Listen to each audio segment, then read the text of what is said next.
What's a Spitfire Decoy, you ask? It's a fancy name for a Brewmaster build that I made up myself with no research and that didn't work out so well, but I still fully cleared Orgrimmar. Let's take a look at it.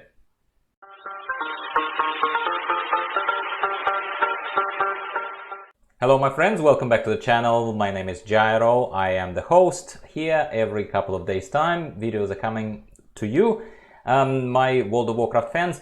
Today the turn is for the Brewmaster to take center stage, and we are going to talk about Brewmaster spec, the Monk tanking spec, as casual solo players who are bracing ourselves through horrific visions. So this is a run recorded during the week of Orgrimmar, because I probably wouldn't dare storming Stormwind, pun intended, being not a particularly proficient Brewmaster and not being very confident in terms of how much damage my Brewmaster can actually dish out. And I will talk you through this whole thing. I'm spending quite a bit of time showing to you talents at the beginning. Now it's too late because they have already been shown, possibly.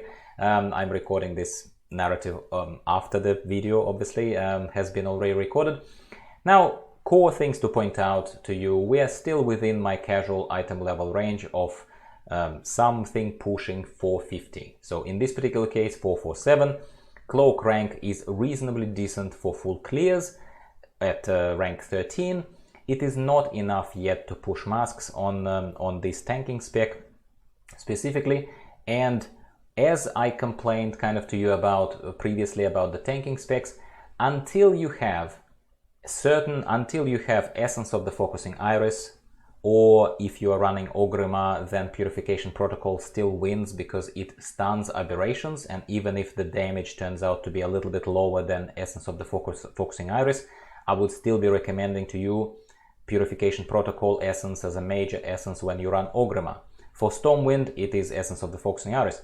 So on this guy, when we are in tanking spec, right, and for any tank, first of all, say goodbye to your most powerful essence. Purification Protocol or Essence of the Focusing Iris as a tank can't use. So say goodbye to that grouping everyone up and AoEing them all, doing the most damage to them with the help of that nice punchy kind of burst of that whatever is your essence of choice. So in this particular case, as with any other tank, can't rely on that. In addition to that, so what's left? Well, obviously what's left is Twilight Devastation or Infinite Star. Twilight Devastation is fantastic for tanks, specifically because Twilight Devastation does damage based on the amount of health you have. So as a tank, you're obviously fatter, and we like our tanks fat, don't we? So the bigger you are, the better your Twilight Devastation, the more confident you can feel as a tank, and you know, that damage is gonna be there. Now, for my Monk, unfortunately, I don't have anything good on him. I don't have Twilight Devastation, sorry, I'm actually wrong. In this one, I'm actually wrong, I'm getting confused. I do have a baby version of Twilight Devastation on this run. I just remembered literally, just right now. I think I have the first level of Twilight Devastation, rank 1. The one that hits only for 6% of his health. Look, it's better than nothing. It absolutely is better than nothing, and don't worry, we will come to the build at the moment, like in a second. But 6% Twilight Devastation certainly feels just like compared to the meaty, nice damage that you see once you have experienced for yourself what Twilight Devastation rank 3 does at 18% of your health.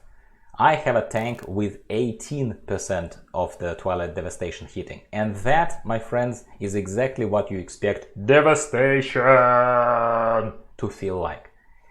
On this Monk, yes, there is TD1, which is why I forgot about it, because it's not a mega contribution to my damage. It's better than nothing, but it's not mega contribution, and that's why I forgot about it. I am running food buff on this. I'm running the Ghastly Goulash on this, even though in tanking spec I suppose food becomes a little bit less important, but I'm gonna repeat myself I suppose in every video where I talk about tanking specs to you guys. And spoiler alert, Guardian Druid clear, full clear is coming your way, Protection Paladin full clear is coming your way. in addition to these ones. I probably will alternate so that I don't bore you out with only talking to you about tanks for like without any breaks in content.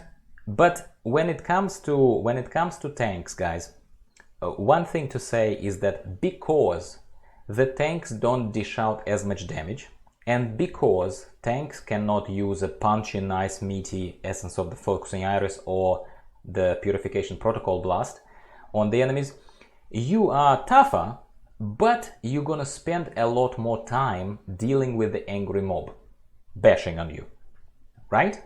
You're also not a pet class. No tanks are pet classes, you know, really. Well, aside from BM Hunter, but let's not go there.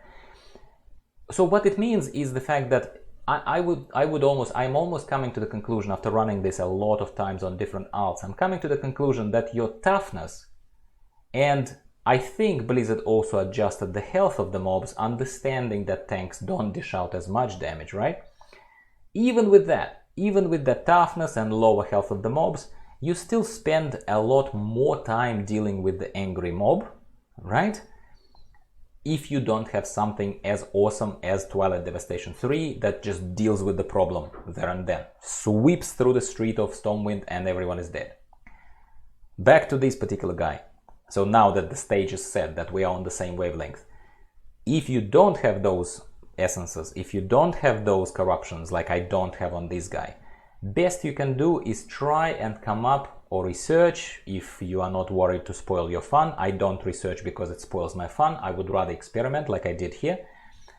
You come up with the most damagey build, which is what explains to you. So you know how normally when I pick certain talents, I tell you guys, quite honestly, the reason I pick these talents is usually the same. That reason is to reduce the number of buttons to press.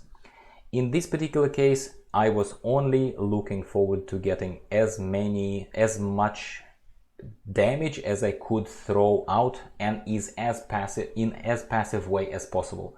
Which is why, for example, I took Rushing Jade Wind.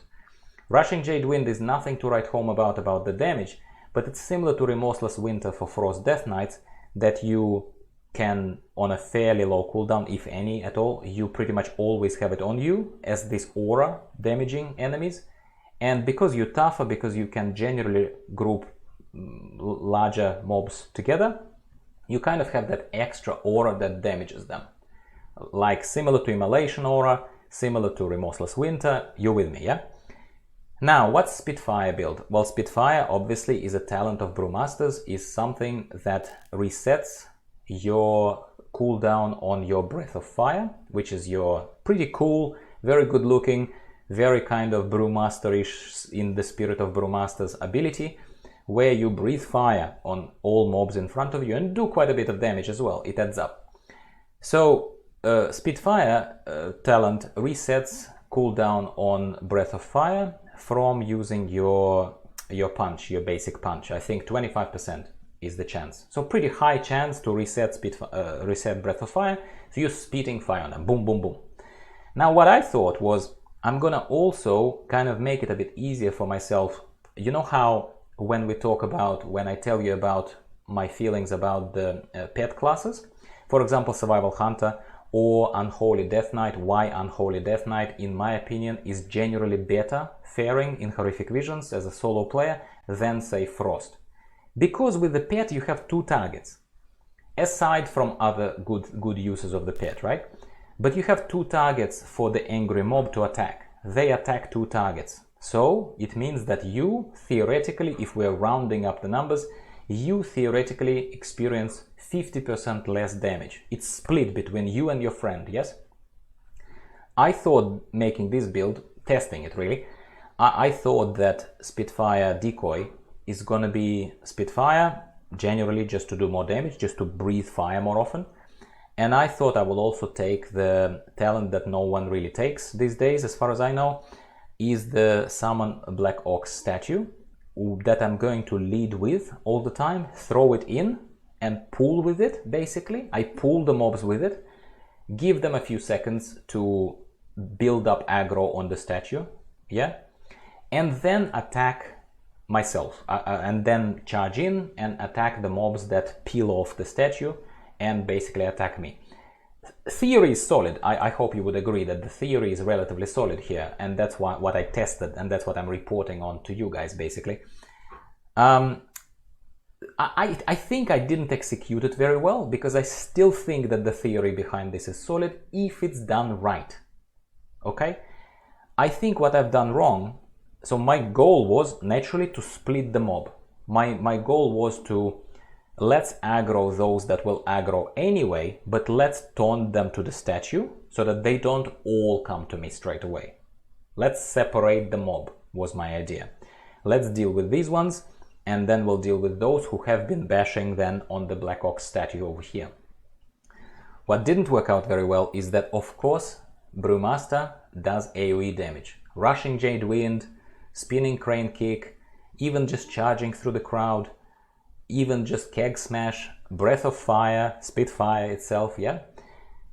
And execution lacked finesse, I suppose, on my end, where I put the statue down, the mob's aggroed, I'm right there, I charge in straight away because I still see the ticking timer of my sanity dripping, yes? And I kind of aggro them instantly anyway. Statue is not taunty enough to taunt them, you know what I'm saying? I suspect that if it was done better, if it was done with more finesse, but by someone who is a more dedicated, let's say, Brewmaster player, I think that it could have been done better and you perhaps would have better results. If nothing else, guys, this is just a demonstration that a full clear of Orgrimmar, Horrific Vision of Orgrimmar, with food, with no good damaging essences, with very, very little baby Twilight Devastation that barely contributed to the damage. It did, but, you know, nothing to write home about. It's possible to do a full clear of a Horrific Vision, at least of Orgrimmar on a Brewmaster Monk. You can.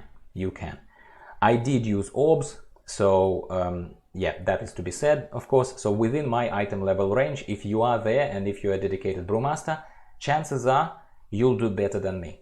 Chances are you could even give my build a try and try to execute it better and report to me. Let me know how that worked for you. Perhaps I just gave you an idea and maybe you would either tweak it or maybe just execute it better. Let me know. I'd be very, very curious to hear what you guys think, because this was an experiment for me. I try to have fun, I try to share my fun with you, and I try to offer you fun as well, yeah? And that's that. These are the main callouts about this run. I am not a fan of Brewmasters. This is not, by the way, a review of a class. It is another showcase of how class is performing in a solo clear of a Horrific Vision, right? Would I play Brewmaster by choice right now, having all these alts, having other options? Nah, not until I'm really, really bored. Not until I'm really, really bored. Because, speaking of buttons, Brewmaster has way too many buttons. Way too many buttons. I was complaining about Protection Warrior, but come on. Protection Warrior, I don't know. I can't be bothered counting right now, guys. But Protection Warrior, after you spend a little bit of time with Protection Warrior feels like home. Protection Warrior feels like home. I know if you dedicate yourself to Brewmastery, you probably also will say the same thing to me, and, you know, God bless. Like, I don't judge here. My own personal impression was I've done it for completeness of the picture, both for curiosity, my curiosity, and to make sure that you guys get my impression on this, in case you are dedicated Brewmasters. Please share your comments below. I really welcome always your feedback, always your kind of impressions as well. I learn from you guys as well. But I would not play a Brewmaster. It's not as enjoyable. It doesn't do as much damage. It doesn't feel like home sleepers that you sleep into when you start playing Protection Paladin, for example. It doesn't feel as easy as a Guardian Druid. It doesn't feel as crazy as Vengeance Demon Hunter hopping around everywhere. It doesn't feel as solid blocky, like come at me guys, I'm a steel wall, like a Protection Warrior. It doesn't give you any of those feelings, at the very least to me. I will talk to you again in a couple of days time. More videos, analysis of different classes are coming, and I'm sitting here keeping my fingers crossed that we hear something about Shadowlands very soon, unless timing that I scheduled this video at is somehow after they have suddenly dropped some bomb of news to me, on us, on everyone. But at the moment of recording of this video, I am still in the state of the announcements of Shadowlands have been postponed. We're still all waiting here for something to come our way so that we can hopefully discuss it. Please subscribe if you haven't already. The growth of the channel has been absolutely amazing, super inspiring for me, makes me want to do better for you guys, and I really appreciate your support. So please do subscribe if you have not already. Thank you very much. I'll talk to you again very soon. Bye.